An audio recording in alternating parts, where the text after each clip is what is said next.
Hello friends, कैसे हैं आप सभी। उम्मीद है सब सेफ होंगे, अच्छे होंगे और अच्छे से पढ़ाई कर रहे होंगे।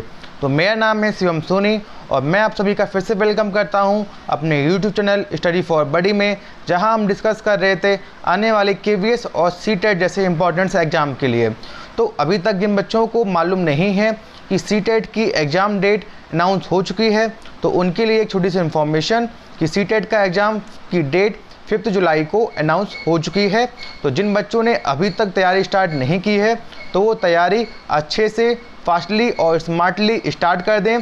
स्मार्टली कि क्या नहीं पढ़ना है उसको छोड़ते जाएं और फास्टली जो भी पढ़ना है उसको स्पीड में कवर करें। तो आज हम पढ़ने वाले हैं ईवीएस का पार्ट 3। ईवीएस के 2 पार्ट हम पहले ही ला चुके हैं, तो जिन बच्चों ने वो अभी तक नहीं देखा है वो जाके प्लेलिस्ट में जाके चेक कर सकते हैं। तो आज हम पढ़ने वाले हैं ईवीएस का पार्ट 3। तो शुरू करने से पहले एक छोटी सी रिक्वेस्ट, चैनल को सब्सक्राइब करें, वीडियो को ज़्यादा से ज़्यादा लाइक करें और दोस्तों के साथ में शेयर जरूर करें। तो शुरू करते हैं आज का सेशन। तो आज के सेशन में हम लेके आए हैं ईवीएस का पार्ट 3। 2 वीडियोस हम पहले ही डाल चुके हैं, तो जिन लोगों ने अभी तक वो वीडियोस नहीं देखी है वो जाके चैनल की प्लेलिस्ट में चेक कर सकते हैं। तो शुरू करते हैं आज का सेशन।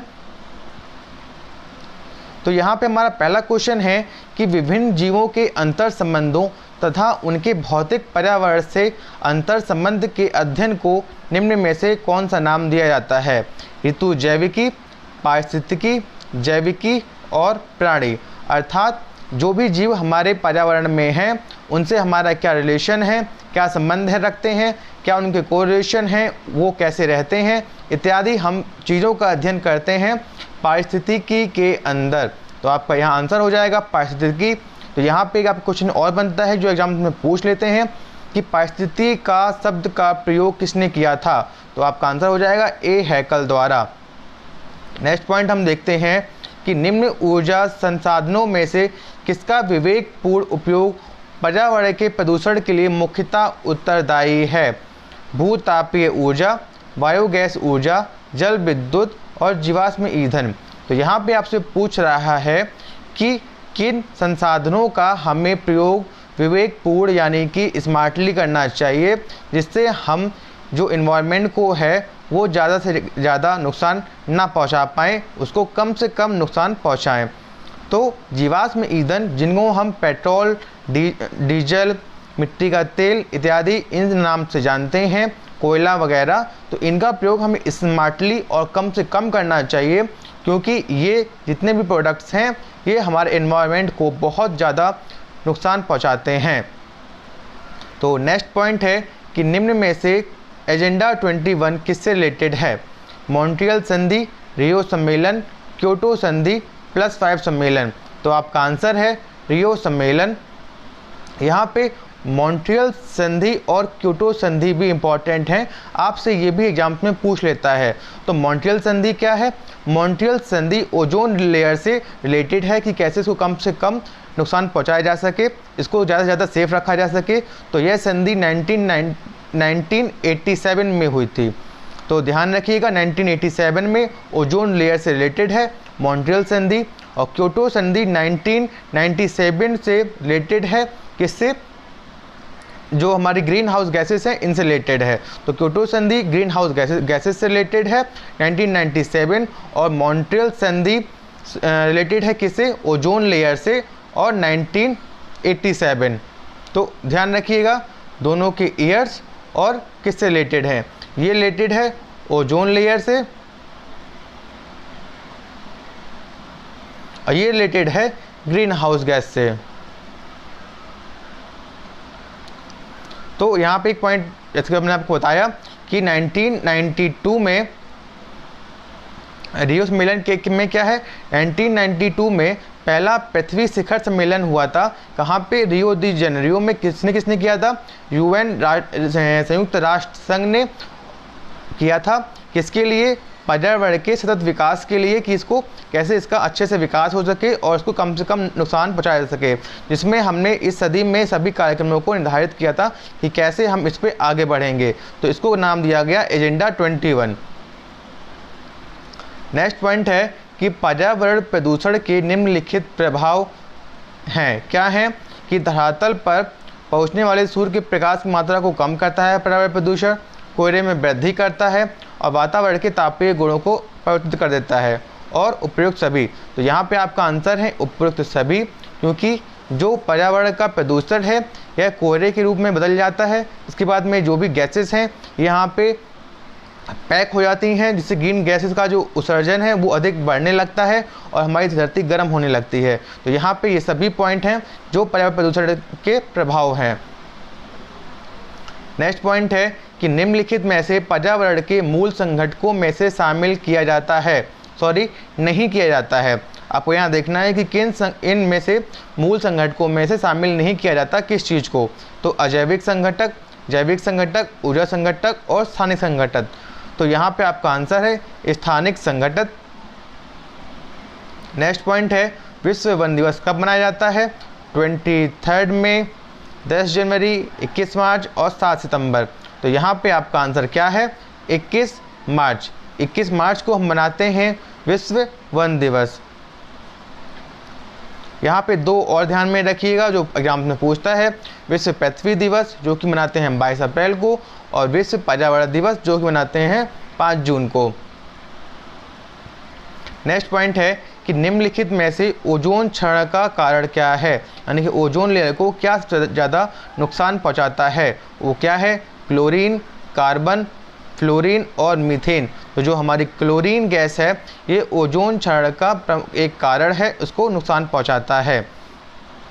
नेक्स्ट पॉइंट है कि धान के खेतों तथा जुगाली करने वाले पशुओं में कौन सी गैस उत्सर्जित होते हैं?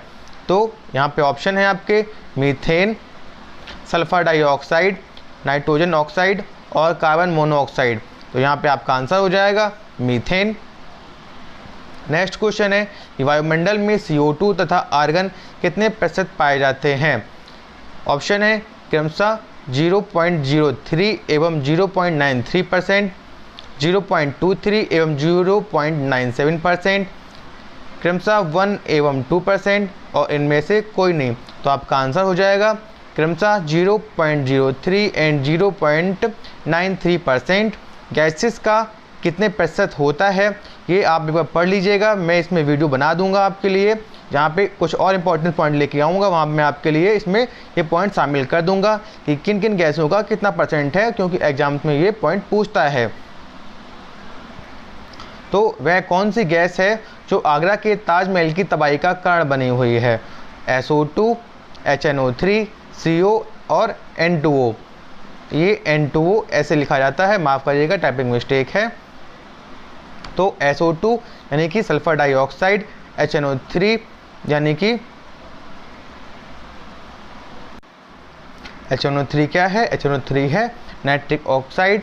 CO क्या है हमारा? CO है कार्बन मोनोऑक्साइड। और N2O क्या है? N2O है नाइट्रोजन डाइऑक्साइड। तो N2O क्या है? 9(2O) है हमारा नाइट्रस ऑक्साइड। तो यहाँ पे आंसर हो जाएगा SO2 यानी कि सल्फर डाइऑक्साइड। पॉइंट ध्यान रखिएगा, इम्पॉर्टेंट है। एग्जाम्स में छोटा सा क्वेश्चन है बट एग्जाम्स में पूछ लेता है। नेक्स्ट पॉइंट क्या है कि भारत के किस प्रदेश में ओजोन परत की मोटाई सबसे ज़्यादा और कहाँ पे सबसे कम है? उत्तरांचल असम में, श्रीनगर त्रिवेंद्रम में, राजस्थान केरल में और अरुणाचल कर्नाटक में। तो हमारा श्रीनगर और त्रिवेंद्रम में ओजोन परत की जो मोटाई है क्रमशः श्रीनगर में ज़्यादा है और त्रिवेंद्रम में सबसे कम है। तो नेक्स्ट पॉइंट क्वेश्चन देखते हैं कि दम घोटू गैस किस गैस को बोलते हैं? CO2 को, CO को, SO2 को और N2O को। CO2 यानी कार्बन डाइऑक्साइड, CO यानी कि कार्बन मोनोऑक्साइड, SO2 यानी कि सल्फर डाइऑक्साइड और N2O यानी कि नाइट्रस ऑक्साइड। तो आपका आंसर हो जाएगा CO carbon monoxide. Next question है कि सुपरसोनिक जेट विमानों में से निकलने वाली कौन सी गैस ओजोन परत को पतला करती है यानी कि नुकसान पहुंचाती है? CO, SO2, CO2 और N2O। यहाँ आपका आंसर हो जाएगा N2O यानी कि नाइट्रस ऑक्साइड। नेक्स्ट क्वेश्चन है कि पार्मिनियम जो कि क्या है, जिसको बोलते हैं गाजर घास भी बोलते हैं, इनके जो परागकण होते हैं इनसे कौन सा रोग होता है? आँखों में जलन एवं दमा, खांसी से सिर दर्द और चक्कर आना एवं चर्म रोग एवं दमा। तो जो गाजर घास है इसके परागकण से हमें क्या होता है? चर्म रोग एवं दमा। चर्म रोग बोलते हैं स्किन के रोगों को, और दमा जो सांस की बीमारी होती है। नेक्स्ट क्वेश्चन है कि इटाई रोग किसके कारण होता है? तो इटाई रोग होता है हमारा कैडमियम के कारण। नेक्स्ट क्वेश्चन है कि सर्वाधिक कार्बन डाइऑक्साइड उत्सर्जित करने वाला देश कौन सा है? चीन, भारत, रूस और संयुक्त राज्य अमेरिका। तो आपका आंसर हो जाएगा क्या? चीन। चीन हमारा जो कार्बन डाइऑक्साइड है उसको उत्सर्जित करने में सबसे नंबर 1 है। नेक्स्ट क्वेश्चन है कि भोपाल गैस त्रासदी जो कि 1984 में हुई थी, कहाँ पे? भोपाल में। यह किस गैस के रिसाव के कारण हुई थी? Methyl isocyanate, carbon monoxide, nitrous oxide या इन सभी कारण? तो आपका आंसर है मिथाइल आइसोनेट। क्वेश्चन पुराना है लेकिन एग्जाम्स में पूछ लेता है, ध्यान में रखिएगा। फिर है अम्लीय वर्षा के जल का पीएच मान कितना होता है? विभिन्न चीज़ों के पीएच मान पूछ लेता है। मैं आगे वाले जो सीरीज है, आगे वाली जो वीडियोस हैं उनमें कुछ और चीज़ों के पीएच मान क्वेश्चन के रूप में आपके लिए जोड़ूंगा जो एग्जाम में आए हुए हैं और फिर से आने के चांसेस हैं। तो यहाँ पे आपके ऑप्शन है कि 4.2 से कम, 4.2 से अधिक, 5.5 से कम और 4.4 से अधिक। तो आपका आंसर हो जाएगा 4.2 से कम। जो अम्लीय वर्षा होती है उसके जल का पीएच मान होता है 4.2। फिर है हरित डीजल किसका यूरो मानक है? आपके ऑप्शन है यूरो 5, यूरो 7, यूरो 4 और यूरो 2। तो आपका आंसर सही हो जाएगा यूरो 4। नेक्स्ट क्वेश्चन है कि हरित डीजल में सल्फर की कितने प्रतिशत मात्रा पाई जाती है? तो आपका आंसर हो जाएगा 0.001। ध्यान रखिएगा, एग्जाम्स में पूछ लेता है। यहाँ पे जितने भी क्वेश्चन मैं आपको करवा रहा हूँ ये सारे एग्जाम्स में आए हुए हैं। और सीटेट वगैरह एग्जाम्स में अगर आप पिछले ईयर्स के क्वेश्चन कर लेते हैं तो आपका वहाँ पे बहुत हेल्पफुल होता है, क्योंकि सीटेट और केवीएस जैसे एग्जाम्स में रिपीटेड क्वेश्चंस बहुत पूछे जाते हैं, यहाँ तक कि यूपी टेट एग्जाम्स में भी।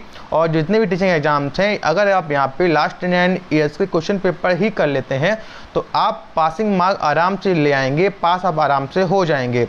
तो अच्छे से पास होने के लिए क्वेश्चन पेपर तो ज़रूर करके जाएं और अच्छे से स्टडी करें।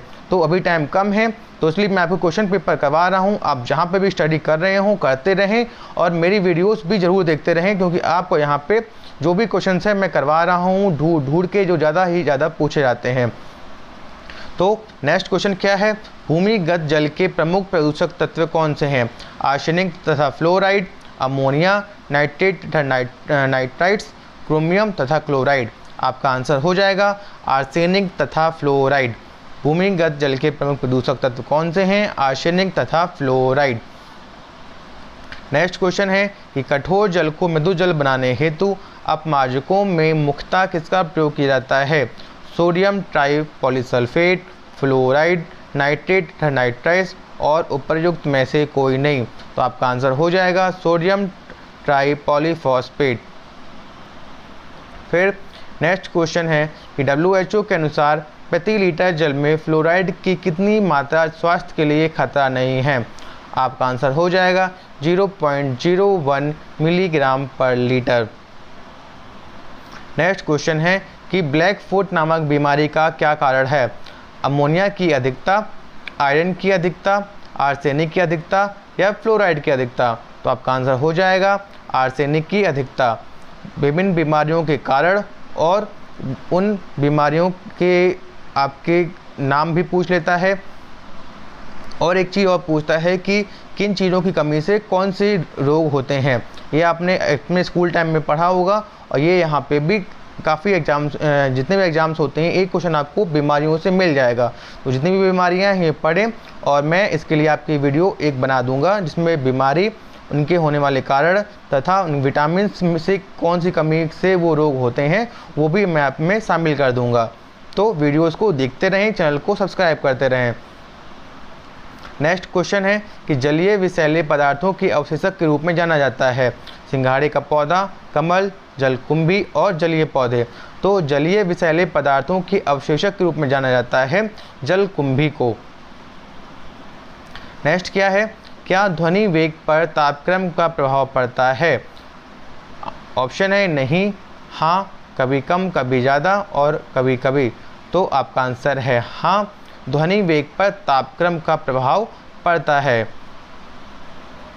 नेक्स्ट क्वेश्चन है कि समुद्र की गहराई मापने, सिग्नल देने एवं छिपी वस्तुओं का पता लगाने के लिए किस ध्वनि तरंग का प्रयोग किया जाता है? अर्थात समुद्र में जो काम होते हैं उसके लिए कौन सी ध्वनि प्रयोग की जाती है, कौन सी तरंग प्रयोग की जाती है?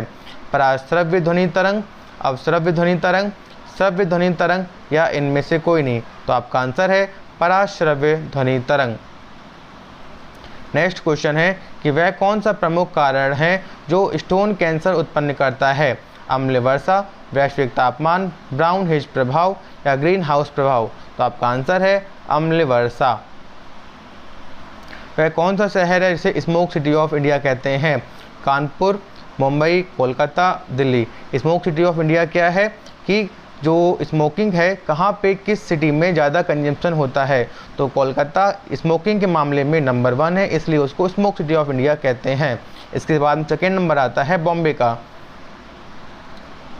फिर श्रमुक फुफ्फुस धूलिमयता रोग से ग्रसित होते हैं कौन? वर्ग शोधनशालाओं में, सीसा उद्योग में, मद्य निर्माणशालाओं में और कोयला खनन उद्योग में। तो आपका आंसर हो जाएगा कोयला खनन उद्योग में। तो यहाँ पे कुछ और इम्पॉर्टेंट क्वेश्चन थे, 30 क्वेश्चन, और 30 क्वेश्चन मैंने आपको जो लास्ट वीडियो था उसमें भी करवाए थे, और जो फर्स्ट वीडियो था उसमें मैं आपको टाइगर रिजर्व करवाए थे, जो इसमें से आपको हर एग्ज़ाम में क्वेश्चंस मिल जाते हैं देखने के लिए, जो कि मैचिंग के रूप में भी होते हैं। तो अच्छे से पढ़िए, फास्ट करिए अपनी स्टडी को, स्मार्ट करिए अपनी स्टडी को। और इस बार जितने भी बच्चे वीडियो देख रहे हैं, आप सभी को सीटेट अपना एग्ज़ाम क्वालिफाई करना ही करना है। तो पढ़ते रहें अच्छे से। मिलते हैं अगले वीडियो में, तब तक के लिए चैनल को सब्सक्राइब करें, वीडियो को शेयर करें और वीडियो को बार बार अच्छे से रिपीट करके देखें, जिससे कि आपको देखने के साथ में ही चीज़ें कंप्लीट हो जाएं। मिलते हैं अगले वीडियो में।